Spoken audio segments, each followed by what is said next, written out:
Praise the Lord. आशा करते हैं आप सब लोग ठीक होंगे और आज हम आप सबको इस वचन के सेशन में स्वागत करता हूं।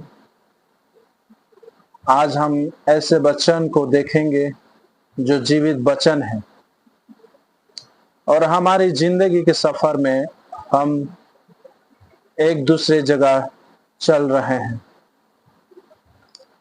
हम लोग घर से ऑफिस और ऑफिस से घर चल रहे हैं, चलते रहते हैं एक जगह से दूसरे जगह और दूसरे जगह से कहीं और हम चलते रहते हैं। और हम जो विश्वासी हैं वो संडे को प्रभु के संगति में चलते रहते हैं, चल कर आते हैं प्रभु की आराधना करने के लिए। और हम देखते हैं संसार में अविश्वासी लोग भी हैं, वो भी चल रहे हैं एक जगह से दूसरे जगह, दूसरी जगह दूसरी जगह, जहां चाह रहे हैं वहीं चल रहे हैं।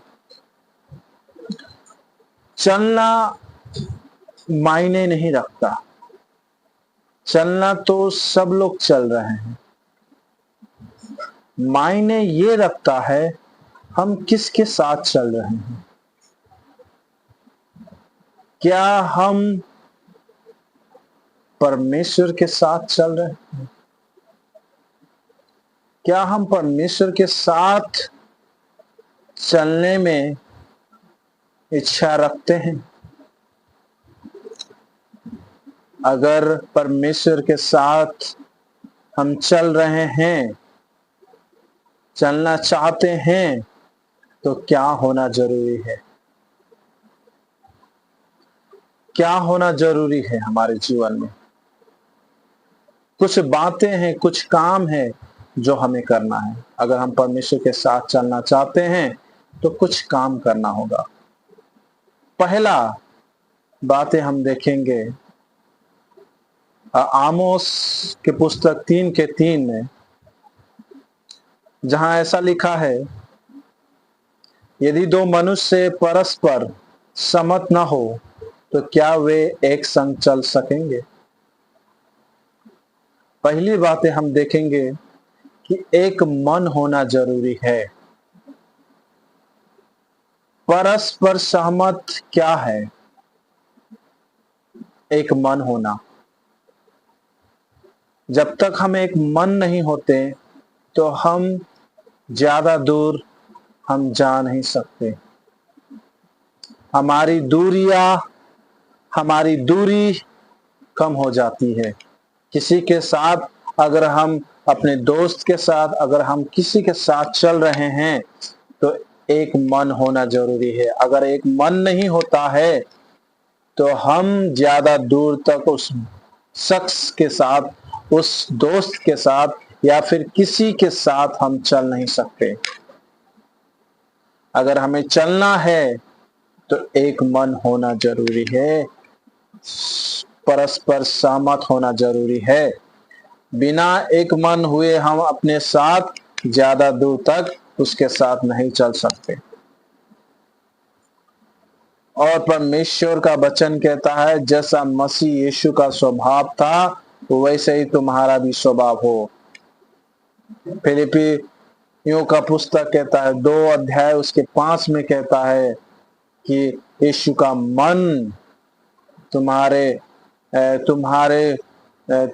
स्वभाव में वो मन होना जरूरी है। जैसा यीशु में था वैसे ही मन हमारे अंदर होना जरूरी है। अगर हमें परमेश्वर के साथ चलना है, यीशु के साथ चलना है, तो उसके मन, उसके स्वभाव, उसके मन के अनुसार हमें होना जरूरी है। वो कैसा है वैसे ही हमें उसके मन के अनुसार सहमत होना होगा, उसके तरह होना होगा, उसके मन के तरह हमें होना होगा, उसके स्वभाव का। उसका स्वभाव कैसा है, जब अगर हम आगे पढ़ेंगे तो वहां उसके स्वभाव का विषय हम जान पाएंगे। उसके स्वभाव कैसा है? उसका स्वभाव ऐसा है कि वो परमेश्वर होकर भी अपने आप को उसने कुछ नहीं समझा। उस सिंहासन को छोड़कर आया वो, उसके लिए कोई भी घटी कमी नहीं था। सब कुछ उसके लिए पर्याप्त था। वो सुख में था, वो उस सिंहासन में था, वो उसका राज्य वहां पर था, उस स्वर्ग में वो छोड़ के आया। और आकर उसने क्या किया? अपने आप को शून्य कर दिया। क्या हम अपने आप को शून्य कर सकते हैं? अपने आप को जीरो, कुछ वैल्यू नहीं है उसके। अपने आप को सबसे नम्र उसने बना दिया, इसीलिए परमेश्वर ने उसके नाम को सर्वश्रेष्ठ कर दिया। जो भी काम करें, भूतों को भगाना हो, दुष्ट आत्मा को भगाना हो, जो भी हमें काम करना हो, बीमारियों को चंगा करना हो, तो इसको नाम, उसका नाम लेना बहुत जरूरी है। परमेश्वर ने उसके नाम को इतना श्रेष्ठ किया, उसके नाम बिना कोई भी काम हमारे लिए असंभव है। कोई भी काम हम नहीं कर सकते। तो दूसरी बात हम देखते हैं भजन संहिता 58 के 4 में क्या लिखा है? उनमें सर्प का सा विष है, वे उस नाम के समान है जो सुनना नहीं चाहता। आज बहुत लोग उसकी बातों को सुनना नहीं चाहते। दूसरी बात, उसकी बातों को सुनना, दूसरी बात उसके बातों को सुनना। पहली बात उसके एक मन होना, और दूसरी बात है उसकी बातों को सुनना। अगर हम उसकी बातों को नहीं सुनेंगे तो हम उसके साथ नहीं चल पाएंगे। अगर हमें उसके साथ चलना है तो उसकी बातों को सुनना है। आज बहुत सारे लोग अपनी कानों को बंद करके रखे हैं, वो सुनना नहीं चाहते हैं। वो क्या सुनना चाहते हैं? कथा कहानी, किसी की बुराइयां सुनना चाहते हैं, किसी की बातें। अगर दो व्यक्ति, दो शख्स बात कर रहे हैं तो उनकी बातें सुनने में वो लग जाते हैं कि वो क्या बात कर रहे हैं, क्या बातें कर रहे हैं। हमारे मन उन बातों में चला जाता है। दूसरी की बुराई, दूसरी की घटना, दूसरी की बुराई के विषय में हम सुनना चाहते हैं, लेकिन परमेश्वर के वचन को सुनना नहीं चाहते हैं। वो क्या कह रहा है उसकी बातों को सुनना चाहते हैं, लेकिन परमेश्वर के वचन को नहीं। हम संगति आते हैं, आराधना के दिन भी हम परमेश्वर के वचन को सुनना नहीं चाहते। संगति में है, चर्च में है, लेकिन परमेश्वर के वचन को सुनना नहीं चाहते हैं। अपने कानों को बंद कर देते हैं। क्या सुनना चाह रहे हैं? अपने घर में जो भेड़ बकरियां हैं उनकी बातों को सुनना चाह रहे हैं, कैसे वो चिल्ला रहा है ना, उसकी बातों को सुनना चाह रहे हैं। आधा काम हम करके आए हैं और आधा काम बाकी है, उस पर हमारी ध्यान है, उस आवाज को हम सुनना चाह रहे हैं, अपने मन की आवाज सुनना चाह रहे हैं। हम परमेश्वर की आवाज कब सुनेंगे? क्या हम परमेश्वर की आवाज को सुन पाएंगे? क्या हम चाहते हैं परमेश्वर की आवाज सुनना? परमेश्वर का वचन कहता है, नीति वचन 19 के 27 में, हे मेरे पुत्र, यदि तू भटकना चाहता है तो शिक्षा को सुनना छोड़ दे। देखिए, जो सुनना नहीं चाहता है ना, अगर तुम भटकना चाहते हो तो परमेश्वर का शिक्षा, परमेश्वर के बातों को सुनना छोड़ दो। अगर जो सुनना नहीं चाहता वो विश्वासी हो ही नहीं सकता। परमेश्वर को वचन जो नहीं सुनता वो परमेश्वर का विश्वास, परमेश्वर का जन, परमेश्वर का बच्चा, परमेश्वर का बेटा नहीं हो सकता। वो भटका हुआ व्यक्ति है, भटका हुआ शख्स है, भटका हुआ वो है, बंदा है जो परमेश्वर के वचन को सुनना नहीं चाहता। परमेश्वर के वचन को सुनना नहीं चाहता। वो क्या सुनना चाहते हैं? वही जो वो चाहते हैं वही सुनते हैं। इसीलिए परमेश्वर का वचन कहता है प्रेरितों के काम में 13 के साथ में वो सिरगियुस पौलुस सूबेदार के साथ था जो बुद्धिमान पुरुष था। उसने बरनबास और शाऊल को अपने पास बुलाकर परमेश्वर का वचन सुनना चाहा। परमेश्वर का वचन सुनना चाहा। वो व्यक्ति, वो शख्स बुद्धिमान है जो परमेश्वर का वचन सुनना चाहता है। परमेश्वर का वचन सुनने वाला शख्स वो बुद्धिमान है, मूर्ख नहीं है। और हम देखते हैं सचमुच परमेश्वर का वचन, और हम देखेंगे गिनती 7 के 89, गिनती के पुस्तक 7 चैप्टर 7 एंड 89। और जब मूसा यहोवा से बातें करने को मिलाप वाले तंबू में गया तब उसने प्रायश्चित के ढकने पर से जो साक्षी पत्र के संदूक के ऊपर था दोनों करूब के मध्य में से उसकी आवाज सुनी जो उससे बातें कर रहा था, और उसने यहोवा उससे बातें की। देखिए, उसकी आवाज सुनी जो उससे बातें कर रहा था। दोनों करूबों के मध्य में से उसकी आवाज सुनी। और हम देखते हैं परमेश्वर की आवाज को सुनने के लिए मूसा कहाँ गया? मिलाप वाले तंबू। ये मिलाप वाले तंबू कहाँ है? क्या है ये मिलाप वाले तंबू? परमेश्वर के आराधना की जगह, जहां पवित्र स्थान कहलाता है। परमेश्वर ने जो अपने नाम के द्वारा उसको पवित्र किया है, वो आराधना की जगह, जो परमेश्वर के पवित्र जगह है। उस जगह से, उस पवित्र जगह से बहुत सारे लोग आशीषित होते हैं। वहां आशीष की धाराएं बहती है, वहां से जीवन लोगों को मिलता है। उस जगह मूसा गया और मूसा वहां जाकर परमेश्वर की आवाज को सुनता है, परमेश्वर की आवाज को सुनता है और परमेश्वर से बातें करता है। और यहाँ और परमेश्वर के वचन को देखेंगे। परमेश्वर का वचन कहता है 1 शमूएल 15:24, शाऊल ने सामुएल से कहा, मैंने पाप किया है। मैंने तो अपनी प्रजा के लोगों का भय मानकर और उनकी बात सुनकर यहोवा की आज्ञा और तेरी बातों का उल्लंघन किया है। तो यहाँ पर हम देखते हैं कैसे शाऊल ने अपने आप को मान लिया कि उसने पाप किया है। लोगों के भय को मानकर, लोगों के डर के मारे उसने यहोवा के आज्ञा को उल्लंघन किया, परमेश्वर की बातों को नहीं सुना और लोगों की बातों को सुनने लगा, प्रजा की बातों को सुनने लगा। उनके डर भय मानकर, उनकी बातों सुनकर, देखिए उनकी बातों को सुना उसने, परमेश्वर की बातों को नहीं सुना। और परमेश्वर की जब बातों को नहीं सुना, उसके बातों को नहीं सुनने के कारण परमेश्वर ने उसको छोड़ दिया। परमेश्वर की आत्मा उससे अलग हो गया और दुष्ट आत्मा ने उसको पकड़ लिया। दाऊद आकर, है ना, बजाकर, बीड़ा बजाकर उसको क्या करता है? शांत करता है।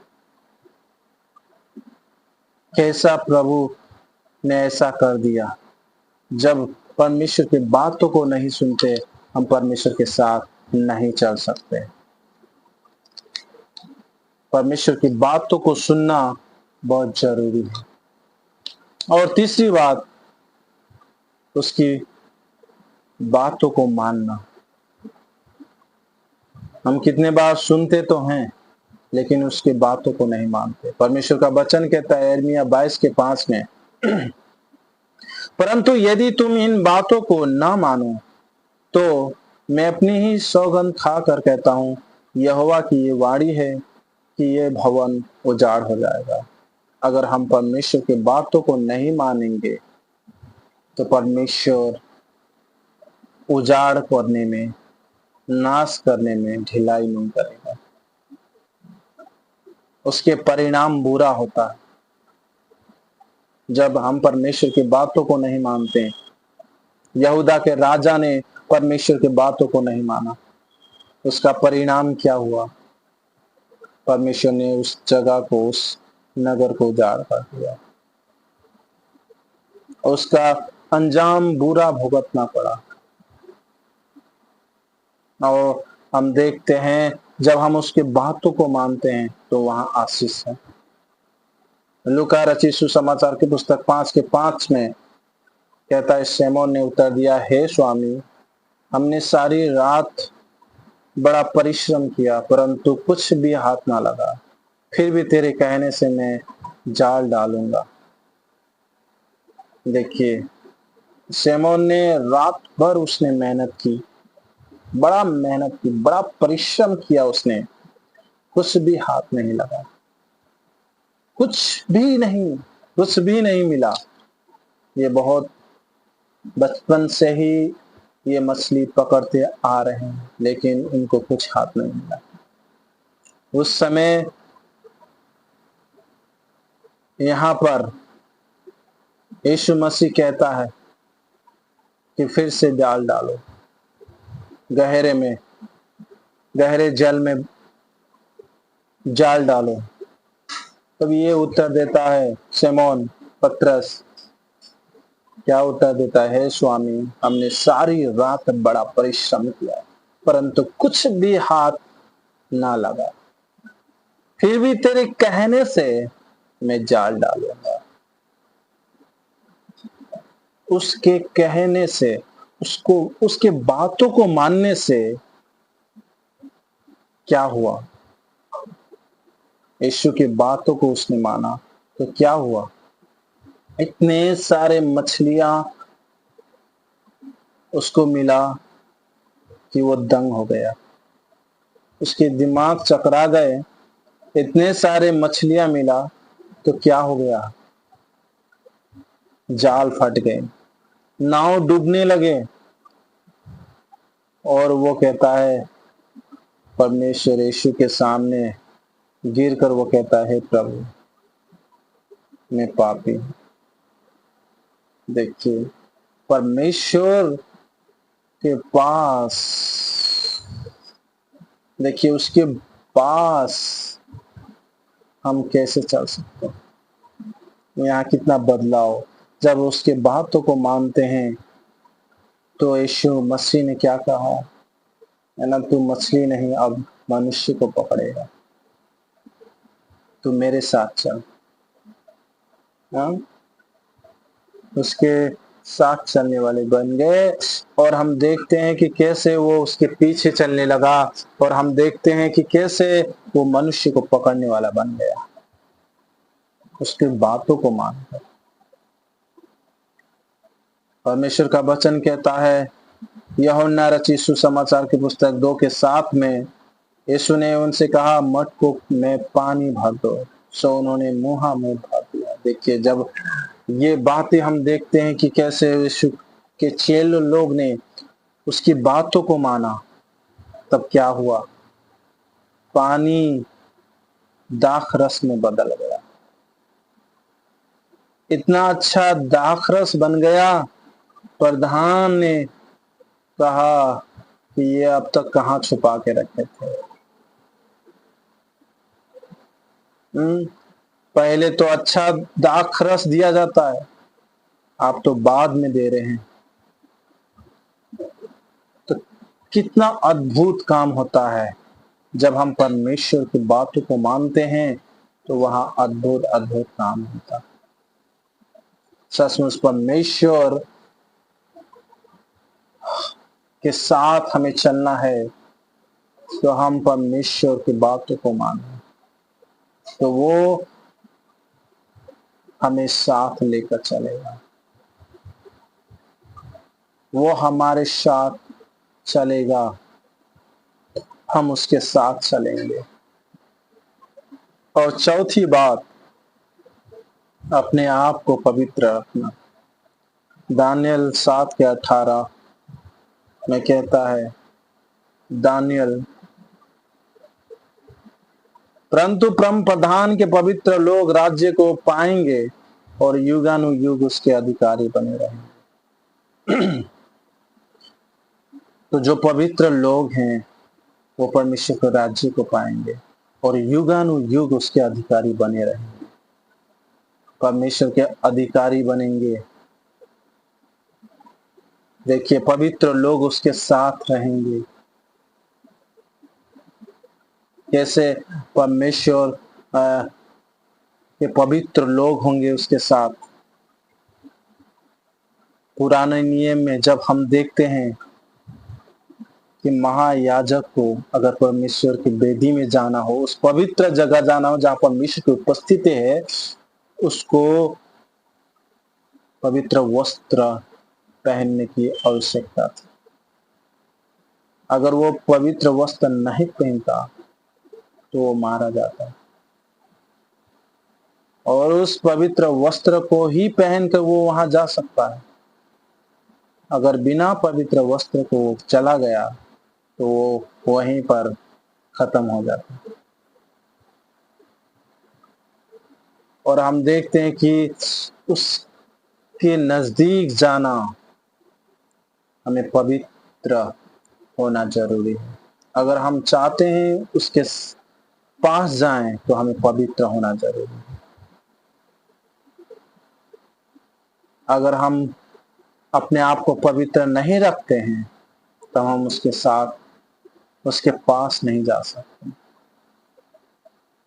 और चलना तो दूर की बात है, चलना तो बहुत दूर की बात है, हम उसके पास ही नहीं जा सकते। वो इतना पवित्र है, हमें पवित्र होना बहुत जरूरी है। इसीलिए परमेश्वर का वचन कहता है याकूब के 4:8 में, परमेश्वर के निकट आओ तो वो भी तुम्हारे निकट आएगा। हे पापियों, अपने हाथ शुद्ध करो।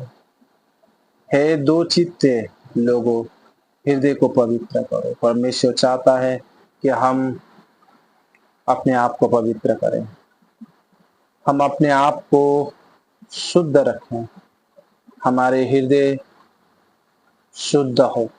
परमेश्वर चाहता है, परमेश्वर चाहता है कि हम पवित्र बने, क्योंकि परमेश्वर का वचन कहता है कि जैसा वो पवित्र है तुम भी पवित्र बनो। हमें पवित्र बनने की आवश्यकता है। आज हम लोगों ने ये 4 बातों को देखा। पहली बात है, एक मन होना जरूरी है। अगर हम परमेश्वर के साथ चलना चाहते हैं तो, और उसकी बातों को सुनना जरूरी है। सुनेंगे तभी हम उस पर विश्वास कर पाएंगे। अगर सुनना नहीं चाहते हैं तो विश्वास हम नहीं कर पाएंगे। और तीसरी बात, उसकी बातों को मानना जरूरी है। और चौथी बात, अपने आप को पवित्र रखना जरूरी है, तभी हम उसके साथ चल पाएंगे। प्रभु इस वचन से आप सबको आशीष दे। आइए हम लोग प्रार्थना में जाएंगे। हे सामर्थी परमेश्वर पिता, राजाओं का राजा, प्रभुओं का परमेश्वर पिता, आज हम इस सुंदर वचनों के लिए प्रभु आपको धन्यवाद देते हैं। जिन्होंने भी परमेश्वर पिता इस वचन को सुना है, उनके जीवन में प्रभु आप काम करें। उनके जीवन में प्रभु आपके आशीष में परमेश्वर पिता छत्र, परमेश्वर पिता आपके छत्र छाया उनके जीवन में हो। प्रभु हम प्रार्थना करते हैं, जिन्होंने परमेश्वर पिता इस वचन पर कान लगाई है, जिन्होंने भी सुना है, परमेश्वर पिता सुनकर उसको मानने के लिए प्रभु उनकी सहायता करें, उनकी मदद करें। परमेश्वर पिता एक परमेश्वर पिता एक मन होने के लिए परमेश्वर पिता उस स्वभाव में, यीशु मसीह के स्वभाव में ढलने के लिए परमेश्वर पिता उसके तरह बनने के लिए प्रभु आप सहायता करें। और हमारी कानों को प्रभु आप खोल दे, ताकि प्रभु तेरे वचन को, तेरी बातों को सुन सके परमेश्वर पिता। और सुनकर प्रभु तेरे बातों को मानने के लिए परमेश्वर पिता हमें सहायता कर। हम तेरी बातों को मानकर परमेश्वर पिता हम प्रभु तेरे साथ चल सके। और परमेश्वर पिता इतने ही नहीं, परमेश्वर पिता हमें पवित्र कर, शुद्ध कर, हम अपने आप को परमेश्वर पिता शुद्ध कर सके, पवित्र रख सके परमेश्वर पिता। सारे परमेश्वर पिता अशुद्ध के बातें हमारे मुंह से ना निकले परमेश्वर पिता, जो हमें पवित्र अशुद्ध करता है, अपवित्र करता है। प्रभु हमें सहायता कर, मदद कर परमेश्वर पिता। तेरी मदद, तेरी सहायता की आवश्यकता है परमेश्वर। धन्यवाद इतने सारे बातों के लिए परमेश्वर। सारी आदर महिमा आपको देते हुए मांगते हैं आशीष यीशु प्रभु के नाम से, आमीन।